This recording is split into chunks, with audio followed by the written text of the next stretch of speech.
Welcome to the Snipecast, episode 10. This was Thursday last week, lovely night, and for the first time this season we actually got an easterly wind which allowed us to drive over the tops and go on some ground that faced the east in some decent air.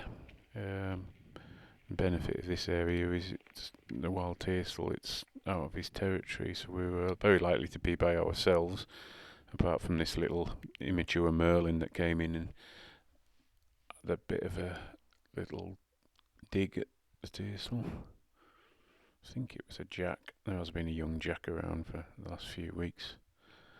They breed nearby. I don't know where, but nice to see. Got a nice point within 5 minutes. Tassel again, not flying really well. It was just at this kind of fairly low, smothering pitch, hanging over the point. It doesn't really encourage snipe or anything else to really go and fly honestly. But anyway, that snipe dumped, and I sent the dog out, and she relocated it. She's getting really good at relocating snipe now after the putting.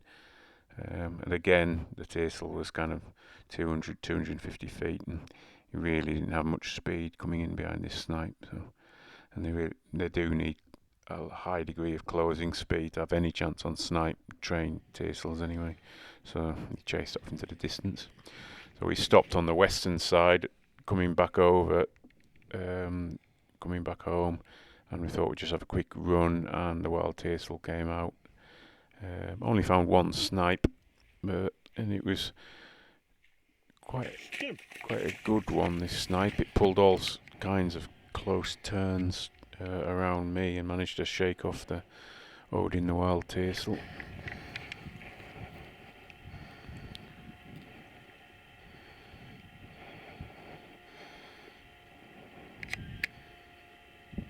It was quite a ballet dance, this one, but I don't think he could have been too hungry, or else he would have chased it and really tried to catch it. But at this point, the snipe made off,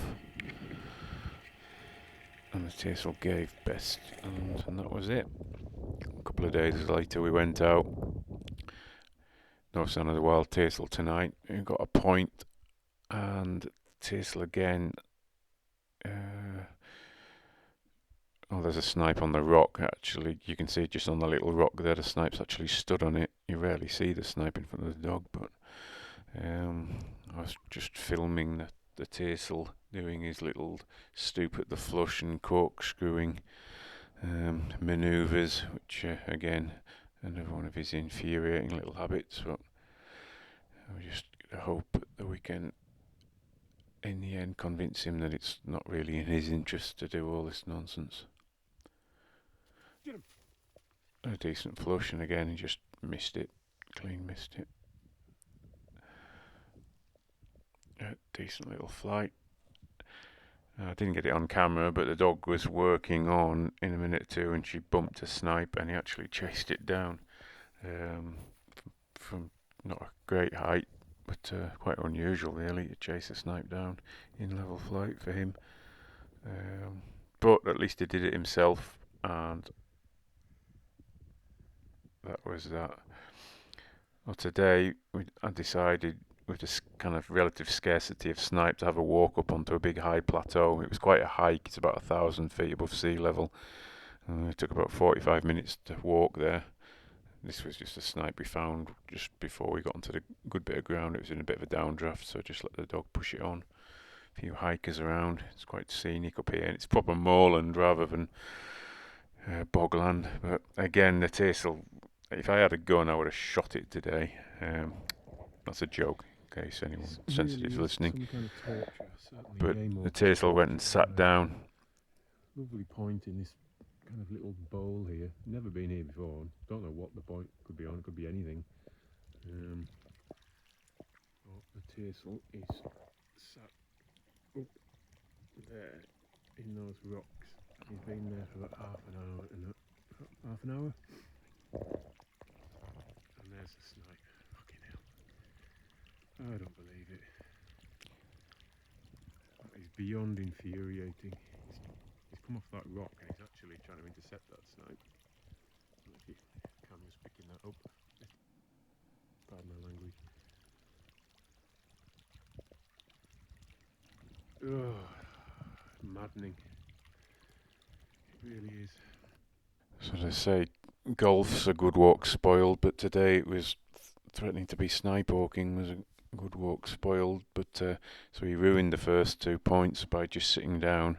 He sits down far more often than you see, because it doesn't make good television, so I don't film it, but it is another of his horrible little habits. But anyway, he redeemed himself with the 3rd point.